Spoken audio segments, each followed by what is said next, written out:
ஆண்டவர் இயேசு கிறிஸ்து வல்லமையுள்ள நாமத்தினாலே உங்களை யாரும் இந்த எழும்பேன் புயலுக்கு மேல் இந்த செய்திகளுக்கு உங்களை எல்லாரையும் வரவேற்கிறேன். நாம் தினந்தோறும் இந்த செய்தியை பார்த்து கொண்டு இருக்கிறோம்.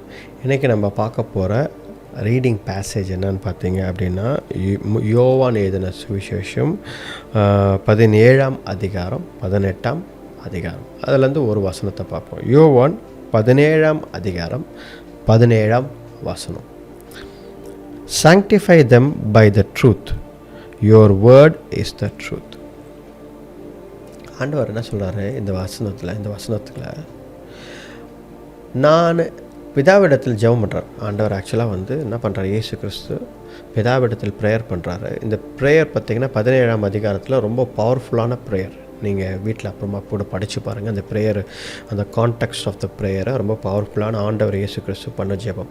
அப்பொழுது நமக்காகவும் சீஷர்களுக்காகவும் ஜெபம் பண்ணுறாரு. என்ன சொல்கிறாரு அப்படின்னா, இவர்களை இந்த உலகத்திலிருந்து நீங்கள் எடுத்துடணும் அப்படின்னு நான் ப்ரேயர் பண்ணலாம் ஆண்டவரே, நான் கேட்கல ஆண்டவரே. ஆனால் இவர்கள் இந்த உலகத்தில் இருந்து மேற்கொள்ள வேண்டும், ஜெயிக்க வேண்டும், எல்லா ஆபத்திலேருந்து, எல்லா ஈவிலேருந்து, எல்லா பொல்லாப்பிலேருந்து இவங்களை காப்பாற்றுங்க அப்படின்னு சொல்லி ப்ரேயர் பண்ணுறாரு. அப்போது நம்மளுடைய கடமைன்னு ஒன்று இருக்குது. ஆண்டவர் இயேசு கிறிஸ்துவுக்கும் தெரியுது. ஏன் அப்படின்னா, ஆண்டவர் இயேசு கிறிஸ்துவ நினச்சிருந்தால் இந்த சீஷர்கள் நான் போகிறேன், என் பின்னாடி இவங்கெல்லாம் வந்துட்டோம், ஏன்னா இவங்கெல்லாம் கஷ்டப்படக்கூடாது இந்த உலகத்தில் அப்படின்னு சொல்லியிருக்கலாம். சொன்னால் பிதாவை செய்ய தான் போகிறாரு, ரைட்டா? நான் என்னுடைய ஆட்கள் இவங்களெல்லாம் நான் கொண்டு போகிறேன். ஆனால் ஆண்டவர் அது சொல்லலை, அது எதிர்பார்க்கவும் இல்லை. ஆண்டவர் என்ன சொல்கிறார்னா, இவங்க இந்த உலகத்தில் இருந்து தான் ஃபைட் பண்ணுன்றார். நமக்கு ஒரு பெரிய பாடங்க அது. என்ன அப்படின்னா, ஆண்டவர் இயேசு கிறிஸ்து நம்மக்கிட்ட இருந்து என்ன எதிர்பார்க்குறார்? அடிக்கடி நமக்கு ஒரு கேள்வி வருது இல்லை, ஆண்டவர் இயேசு கிறிஸ்து என்கிட்ட என்ன எதிர்பார்க்குறாரு? என்னங்க எதிர்பார்க்குற? இந்த உலகத்தில் நான் என்ன செய்யணும்? இந்த உலகத்தை நாம் மேற்கொள்ள வேண்டும். You have to fight and over come this world. உலகத்தை நாம் சண்டை போட்டு ஜெயிக்க வேண்டும். பாருங்கள், அப்போது மேற்கொள்ள வேண்டும் என்று சொல்லும் பொழுது எப்படி எல்லார்கிட்டையும் சண்டை போடணுமா? இல்லை. போராட்டம், பிரச்சனை, சோதனைகள், பணம், பொருள், மனிதன், தவறான வழிகள், பெருமை, ஈகோ, இச்சைகள், நிறைய விஷயங்கள், இது எல்லாம் நம்மை சூழ்ந்து எப்பொழுதும் இருக்கிறது. ஏனென்றால் இந்த உலகத்தில் இந்த காரியமெல்லாம் இருக்கும், ரைட்டா? இந்த உலகத்தின் பேட்டர்ன் அப்படி தான் இருக்குது. ஏன்னா பிசாசானவன் இந்த உலகத்தில் காரியங்களை அவன் தான் ஆளுகை செய்கிறான். நிறைய காரியங்களை அவன் தான் மேனிப்புலேட் பண்ணுறான், அவன் வஞ்சிக்கிறான் பிசாசானவன். அப்போது இந்த உலகத்தில் இதெல்லாம் இருக்குமா? இருக்கும். நம்ம அடிக்கடி சொல்ல, ஆண்டவரே ஏண்டவரே இந்த உலகத்தில் இப்படி இருக்குது, மாற்றக்கூடாதா? ஆண்டவர் மாற்ற போகிறாரு. எப்போ அப்படின்னு பார்த்தீங்கன்னா, அவர் வந்தால் 1000 வருஷம் அரசாட்சியில் அவர் தான் ஆளுகை செய்ய போகிறாரு. அப்போ எல்லாத்தையும் மாற்றுறார். அப்போது இப்பொழுது ஆண்டவர் என்ன சொல்கிறார்னா, இந்த உலகத்தில் நீ இருந்து இந்த உலகத்தை மேற்கொள்ள வேண்டும், ஃபைட். அப்போ பாருங்கள், ஜெயிக்க வேண்டும். அதுதான் ஆண்டவர் எதிர்பார்க்கிறார். நீ போராடி ஜெயிக்க வேண்டும். எப்படி? ஆவியிலே, by the help of the spirit. ஆவியானவர் பலத்தினாலே, ஆவியானவர் பலத்தினாலே இந்த உலகத்தை உங்களால் ஜெயிக்க முடியும். இதுதான் வேத சத்தியம். ரொம்ப சிம்பிள், ரைட்? நான் எப்படி ஜெயிக்க முடியும்? ஏன்னா நிறைய பேர் போராட்டம், பிரச்சனை, நிறைய காரியங்கள் நம்மளை சுற்றி இருக்கும்போது சோர்ந்து போயிடும். என்னடா இது, இப்படியே நான் சண்டை போட்டுனே இருக்கணுமான்னு. ஆண்டவர் என்ன சொல்கிறாரு, நீ மேற்கொள்ள வேண்டும்ன்றார். ஃபைட் அண்ட் ஓவர் கம்ன்றார். இது வேறு ஆப்ஷன் கிடையாது. சமாதானமாக, நல்லபடியாக, சந்தோஷமாக, ஹாப்பியாக, ஜாலியாக இருந்து அப்படியே பரலோகத்துக்கு போகலாம் என்ற ரூட்டு இல்லை. ஏனென்றால் ஆண்டவர் என்ன சொல்ல, அந்த ப்ரேயரில் நீங்கள் படித்து பார்த்தீங்களா, ஆண்டவர் என்ன சொல்கிறாரா, என்னை இந்த உலகம் வெறுக்கிறது, அதனால் உங்களையும் இவர்களையும் ஆண்டவரே பிதாவே இவர்களையும் வெறுப்பார்கள் என்று சொல்கிறார். அப்போது because you are a Christian, நீ கிறிஸ்துவை விசுவாசிக்கும் மனிதனாக இருப்பதால், நீ ஆண்டவரை நம்பும் மனிதனாக இருப்பதால் என்ன நடக்கிறது?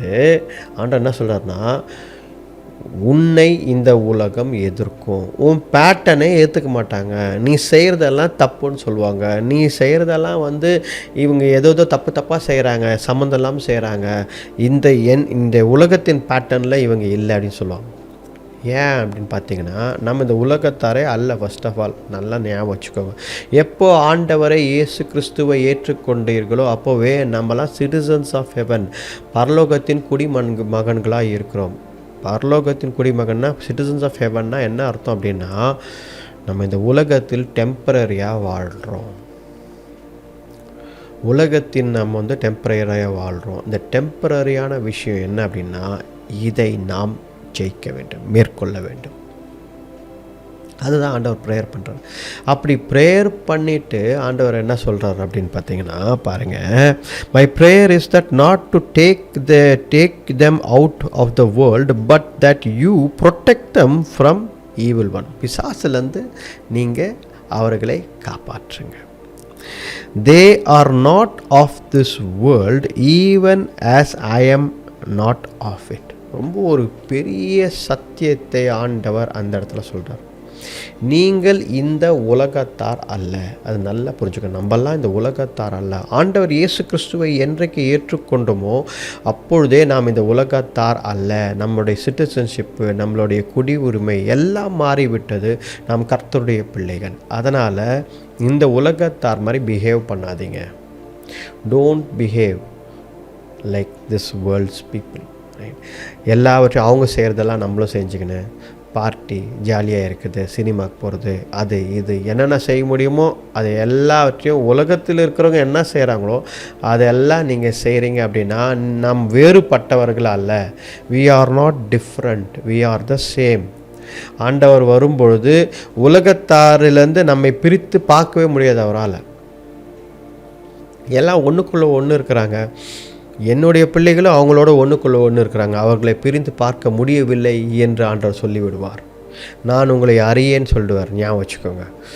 ஏன்னா நம்ம வித்தியாசமாக இருக்கணும். நம்ம இந்த உலகத்தார் அல்ல. அதை தான் ஆண்டவர் என்ன சொல்கிறாரு, பிதாவிடத்தில் ஜெபிக்கும் பொழுது இவர்கள் இந்த உலகத்தார் அல்ல. நான் எப்படி இந்த உலகத்தார் அல்லையோ, நான் எப்படி I don't belong to this world, ஏன்னா நான் பரலோகத்திலேருந்து வந்தேன். அதே போல் இவர்களை எல்லாரும் என்னுடைய பிள்ளைகள். நான் இவர்களை பரலோகத்துக்கு கொண்டு போக போகிறேன்.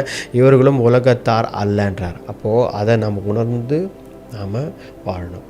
நான் இந்த உலகத்தின் மனிதன் அல்ல, கர்த்தருடைய பிள்ளை. கர்த்தர் என்னை காப்பாற்றுவார், கர்த்தர் என்னை வழிநடத்துவார். இந்த உலகத்தை நான் மேற்கொள்ள வேண்டும், இந்த உலகத்தை நான் மேற்கொள்ள வேண்டும் என்று நீங்கள் புரிந்து கொள்ள வேண்டும். அல்லேலூயா. பாருங்கள், இந்த உலகத்தின் போராட்டங்கள், பிரச்சனைகள் என்றைக்குமே நமக்கு இருக்குங்க. ஏட்டா இது மாறுமான்னு யோசித்திங்கன்னா, இது வந்து ஆண்டவரே என்ன சொல்கிறார் அப்படின்னா, இது இருக்கும் தான் சொல்கிறார். பட் இதை மேற்கொள்ள வேண்டும்ன்றது தான் நம்மளுடைய காரியம். இதை சொல்லி முடித்த பிறகு தான் ஆண்டவர் என்ன சொல்கிறார் அப்படின்னா, சாங்டிஃபை தம். இவர்களை பிரித்தெடுங்க ஆண்டவரே பண்ணுறார். யாரை? நம்ம. அதுதான் வசனம், இன்றைக்கி நம்ம பார்த்த வசனம். இவர்களை பிரித்தெடுங்க ஆண்டவரே. இவர்களை பிரித்தெடுத்து என்னுடைய வார்த்தை தான், ரைட்டா, அவர்கள் அந்த வார்த்தை மூலமாக இவர்களை பிரித்தெடுங்கன்றார். அதுதான் அழகாக சொல்கிறார் ஆண்டவர், sanctify them by the truth. அந்த வார்த்தை, your word is the truth. சத்தியத்தினால் இவர்களை பிரித்தெடுங்க. இவர்கள் தெரிந்து கொள்ளட்டும் சத்தியத்தை, இவர்கள் தெரிந்து கொள்ளட்டும் உண்மையை. என்ன உண்மை? ஆண்டவர் இயேசு கிறிஸ்து தான் ஒரே பேரான குமாரன், இந்த உலகத்தில் வந்து மரித்து உயிர்த்தெழுந்தார். பிதாவின் அன்பினால் இது நடந்தது. இன்றைக்கு அவர் உயிர்த்தெழுந்து பரலோகத்தில் சென்றதால் பரிசுத்தாவை அனுப்பியிருக்கிறார், நம்மை காப்பாற்றுகிறார். யாரெல்லாம் ஆண்டவர் இயேசு கிறிஸ்து தேவகுமாரன் என்று விசுவாசித்து அவர்தான் கடவுளுக்கு ஒரே வழி என்று பாவத்தை அறிக்கையிட்டு தங்களுடைய பாவங்கள் எல்லாத்தையும் ஆண்டவரிடத்தில் கொட்டி மன்னிப்பு கேட்டு அதை விட்டு விடுகிறார்களோ, ஆண்டவர் இயேசு கிறிஸ்துவை சொந்த இரட்சகராக ஏற்றுக்கொண்டு இயேசு கிறிஸ்துவை விசுவாசித்து கடவுளுடன் பயணம் செய்கிறார்களோ, அவர்கள் எல்லாம் கர்த்தருடைய பிள்ளைகள். இதுதான் ஆண்டவர், அந்த சத்தியத்தை தான் ஆண்டவர் தெரிந்து கொள்ள வேண்டும் என்பதற்காக நம்மை பிரித்து எடுக்க சொல்கிறார். புரிச்சுங்களா? ஏன் ஆண்டவர் பிரித்தெடுத்து சொன்னார்? இயேசு கிறிஸ்து இந்த உலகத்தில் நாம் தனியாக பிரித்தெடுத்த சாங்டிஃபைட் பீப்புளாக இருக்க வேண்டும். You should not mix with the world. இதுதான் ஆண்டவர் எதிர்பார்க்கிறார். அப்போ இன்றைக்கி நம்ம செய்கிற விஷயங்கள்லாம் நல்லா யோசித்து பாருங்கள். சரியாக செய்கிறோமா? சத்தியத்திற்கு நேராக செய்கிறோமா? எல்லாரும் காசு வாங்குறாங்க, நானும் காசு வாங்குகிறேன். எல்லாரும் பொய் சொல்கிறாங்க, நானும் பொய் சொல்கிறேன். எல்லாரும் இந்த வழியில் தான் போகிறாங்க, நானும் இந்த வழியில் போகிறேன். இதுதான் உலக நீதி. எல்லாரும் ஒரு வழியில் போகிறேன், நான் மட்டும் தனியாக போனால் என்னை தப்பாக யோசித்துக்குவாங்க, இதை நான் பண்ண முடியாது அப்படின்னு யோசிக்கிறீங்களா? ஆண்டவர் என்ன சொல்கிறாருன்னா, நீ பிரித்தெடுக்கப்பட்டவன், நீ சாங்டிஃபைட் பர்சன், எனக்காக வாழ வேண்டும் என்று நான் உன்னை பிரித்தெடுத்திருக்கிறேன். உன்னை இந்த உலகம் வெறுக்கும், கண்டிப்பாக வெறுக்கும். அந்த சத்தியம் என்னன்னா, என் வார்த்தை தான் சத்தியம்ன்றார். அப்போது கர்த்தருடைய வார்த்தையை நம்பு, கர்த்தருடைய வார்த்தையை நம்பு, இந்த பைபிளை நம்பு. கர்த்தர் இது மூலமாக உன்னோட பேசுகிறாரு. கர்த்தர் இந்த வசனம் நீங்கள் படிக்கும் பொழுதெல்லாம், பைபிளை படிக்கும் பொழுதெல்லாம் ஆண்டவர் உங்களோட பேசுகிறார். ஜெபிக்கும் பொழுதெல்லாம் கர்த்தருடைய வார்த்தை உனக்கு வரும். கர்த்தருடைய வார்த்தையை நம்பு. மனிதனை நம்பாதே, உலகத்தை நம்பாதே, பணத்தை நம்பாதே. இவர்கள் எல்லாம் மாயமான காரியங்கள். இன்றைக்கி இருக்கும், நாளைக்கு இருக்காது. இவர்களெல்லாம் நம்ம கூட வரமாட்டாங்க. கர்த்தரை நம்பு. நீ பிரித்தெடுக்கப்பட்டவன், நீ சாங்டிஃபைட் பர்சன், கர்த்தருக்காக வாழ வேண்டிய மனிதன். கர்த்தருக்காக மட்டும் வாழு. அப்பொழுது ஆண்டவர் பார்த்து கொள்வார். கர்த்தருடைய வார்த்தை தான் சத்தியம். You be sanctified by the truth. ஏதோ ஒரு கிறிஸ்துவனாய் பிறந்திருக்கிறேன் என்பதற்காக நீ பிரித்தெடுக்கப்படலை. You are not just because you are a Christian you are not been sanctified. No, அப்படி செய்யாதீங்க. நான் தாத்தா பரம்பரையாக நான் கிறிஸ்தவன், அதனால் நான் கிறிஸ்துவனாயை ஆண்டவரை தேர்ந்தெடுத்திருக்கிறாரு. இல்லை, தட் இஸ் நாட் ட்ரூ. சத்தியத்தின் மூலமாக, உண்மையின் மூலமாக உண்மைத்தனம் இருக்கிறது. கிறிஸ்துவுக்குள் உண்மைத்தனம் இருக்கிறது. ஆண்டவர் இயேசு கிறிஸ்துவுக்குள் அந்த சத்தியம் இருக்கிறது. அவரை நீ நம்பு. உன்னை அவர் பிரித்து வைத்திருக்கிறார், இந்த உலகத்தை விட்டு பிரித்து வைத்திருக்கிறார். அதில் மிக்ஸ் பண்ணாதன்னு சொல்கிறாரு. அல்லேலூயா. வேதத்தை நம்பு. வேதத்தை நீ நம்பும் பொழுது ஆண்டவர் உனக்கு பெரிய எதிர்காலத்தை வைத்திருக்கிறார். அல்லேலூயா. அப்போ இன்றைக்கி நம்ம ஒரு பெரிய பாடத்தை கற்றுக்கொள்கிறோம். என்ன? ஆண்டவர் சொன்னது, உலகத்திலிருந்து எடுப்பதற்கு ஆண்டவர் வரவில்லை. ஆண்டவர் அரசாட்சி, 1000 வருஷம் அரசாட்சியை பார்த்தீங்க அப்படின்னா உலகத்தில் தான் நடக்கிறது. ரைட்? ஆளுகை செய்ய இங்கே தான் வராரு. அப்போ ஆண்டவர் என்ன சொல்கிறாருன்னா, நீ இந்த உலகத்தில் இருந்து ஜெயிக்க வேண்டும். என்னுடைய பிள்ளையாய் நீ ஜெயிக்க வேண்டும், மேற்கொள்ள வேண்டும். இந்த உலகத்தில் தோற்று போயினே இருக்காங்க நிறைய பேர். நீ தோற்று போகாத. உலகத்தில் ஜெயிக்க முடியாமல் விழுந்து போகிறாங்க, நீ விழுந்து போகாத. நீ கர்த்தரை நம்பு. கர்த்தரால் கூடும் என்று நம்பு. கர்த்தரால் ஜெயிக்க முடியும் என்று நம்பு. கர்த்தர் ஜெயிக்க முடியும்னா நீ ஜெயிச்சிட்டேன்னு அர்த்தம். அதுதான் ஆண்டவர் சொல்லார். இந்த உலகத்தில் இருவர்கள் இருப்பார்கள், இவர்களை நீங்கள் காப்பாற்றுங்க ஆண்டவரேன்னு ஒரு மிகப்பெரிய பிரேயரை ஆண்டவர் இயேசு கிறிஸ்து நமக்காக செய்து விட்டு போயிருக்கிறார். பிதாவானவர் இதை மறந்துட மாட்டார். இந்த வார்த்தைகளை நமக்கு வேதம் மூலமாய் தெரிகிறது. ஆனால் பிதாவானவர் என்றைக்கும் இயேசு கிறிஸ்து செய்த ஜெபத்தை அவர் மறக்கவே மாட்டார். இன்றைக்கும் அதை செய்து கொண்டிருக்கிறார். இயேசு கிறிஸ்து பிதாவின் வலது பரிசத்தில் அமர்ந்து கொண்டு நமக்காக பரிந்து பேச வேத வசனம் இருக்கிறது. அப்போது இன்டர்செசர் ஃபார் அஸ். யார் intercessor for us? Jesus Christ is அவர் இன்டர்செசர். அவர் தான் மத்தியஸ்தராக இருக்கிறார். அவர் தான் அட்வொகேட்டாக இருக்கிறார். அவர் தான் நமக்கு எல்லாவற்றையும் நியாயம் தீர்ப்பதிலிருந்து எல்லாமே நமக்கு அவர் தான் செய்கிறார். அவர் தான் ஆண்டவர் இயேசு கிறிஸ்து.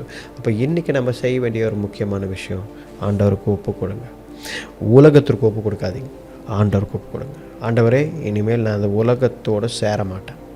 உலகத்தில் இருக்கிற விஷயங்களுக்காக நான் அவங்களாம் மாயையாக இருக்காங்க, பொல்லாதவர்களாக இருக்கிறாங்க, இவங்க கூடலாம் நான் சேர மாட்டேன். இதெல்லாம் பொய்யான ஒரு காரியமாக இருக்குது. நான் சேமிக்கும் தேவன் உண்மை உள்ளவர், சத்தியம் அவர்கிட்ட இருக்குது. நான் பிரித்தெடுக்க வைக்கப்பட்டவன் கர்த்தருக்காக அப்படின்னு சொல்லுங்கள். ஜெபிக்கும் பொழுதுலாம் சொல்லுங்கள், ஆண்டவரே நீங்கள் என்னை பிரித்து வச்சுருக்கீங்க, நான் உமக்காக வாழ்கிறேன். இந்த உலகத்தை மேற்கொள்ள பலத்தை தாங்கன்னு கேளுங்க, தப்பு கிடையாது. ஆண்டவர்கிட்ட கேளுங்க, ஆண்டவரே இந்த உலகத்தை மேற்கொள்ள எனக்கு பலத்தை தாங்க, ஆவியானவர் பலத்தை தாங்க, ஆவியானவரே எனக்கு பலத்தை தாங்க, வழி நடத்துங்கன்னு கேளுங்க, தப்பு கிடையாது. ஆண்டவர் நிச்சயமாக பலத்தை கொடுப்பார். ஏனென்றால் நாம் இந்த உலகத்தார் அல்ல. We are citizens of heaven. உலகத்தின் ஆட்களாக இல்லை, பரலோகத்தின் ஆட்களாக நாம் இருக்கிறோம். நாம் கர்த்தருடைய பிள்ளைகள். நாம் ஜெபிப்போம். கண்களை மூடி ஜெபிப்போம். ஆண்டவரே இயேசு கிறிஸ்துவே, இந்த நாளுக்காக நன்றி ஆண்டவரே. மட்டுமாக எங்களை நீர் வழிநடத்தி பலப்படுத்தினதற்காக நன்றி. வார்த்தை வசனம் மூலம் பேசினதற்காக நன்றி. தேவரீரப்பா, நாங்கள் இந்த உலகத்தார் அல்ல. நீங்கள் இந்த உலகத்தில் வைத்திருக்கிறீங்கன்னா அது ஒரே காரணம் தான். இதை மேற்கொள்ள வேண்டும், ஜெயிக்க வேண்டும். உம்முடைய பலத்தினால், பரிசுத்த ஆவியானவர் பலத்தினால் நாங்கள் இந்த உலகத்தை ஜெயிக்க வேண்டும் ஆண்டவரே. அப்பா தேவரே, நாங்கள் தொட்டு போகக்கூடாது ஆண்டவரே. எங்களை பார்க்கிறவர்கள் இவர்கள் கிறிஸ்தவர்கள், கிறிஸ்துவை நம்பி இருக்கிறார்கள், இவர்கள் ஜெயிக்கிறார்கள் என்றால் இவர்களுடன் கடவுள் இருக்கிறார், ஜீவனுள்ள கடவுள் இருக்கிறார் என்று சொல்ல வேண்டும் ஆண்டவர். அன்றைக்கு இஸ்ரவேலர்கள் கூட அவர்கள் போகும் வழியெல்லாம் எங்கே போனாலும் வெற்றி இருந்தது. எல்லாரும் பயந்தார்கள். எதற்காக? இஸ்ரவேலர்களை பார்த்து பயந்ததற்கு அவர்களுடன் ஜீவனுள்ள தேவன் இருக்கிறார் என்பதை பார்த்துதான் பயந்தார்கள் ஆண்டவரே. இன்றைக்கும் கூட கர்த்தாவே தேவரே, ஜீவனுள்ள தேவன் நீரே எங்களோட பயணம் செய்யும் ஆண்டவரே. தேவரீர் அப்பா, அந்த உலகத்தை நாங்கள் ஜெயிக்க வேண்டும் ஆண்டவரே. உமக்கா கர்த்தாவே, நீர் உம்முடைய பலத்தினால் ஆண்டவரே. தேவரீர் அப்பா, சத்தியத்தினால் எங்களை எல்லா உலகத்தின் காரியத்திலிருந்து பிரித்தெடுங்க ஆண்டவரே. வேத வசனத்தினால் எங்களை பிரித்தெடுங்க. வேத வசனம் தான் சத்தியம் ஆண்டவரே. எங்களை பிரித்திருங்க, வழிநடத்தி பலப்படுத்துங்க. இந்த ஜெபத்தை மீட்பர் ரட்சகரங்கள் ஆண்டவர் இயேசு கிறிஸ்துவின் வல்லமையுள்ள நாமத்தில் வேண்டிக் கொள்கிறோம். ஜீவனுள்ள நல்ல பிதாவே, ஆமென், ஆமென். Praise the Lord.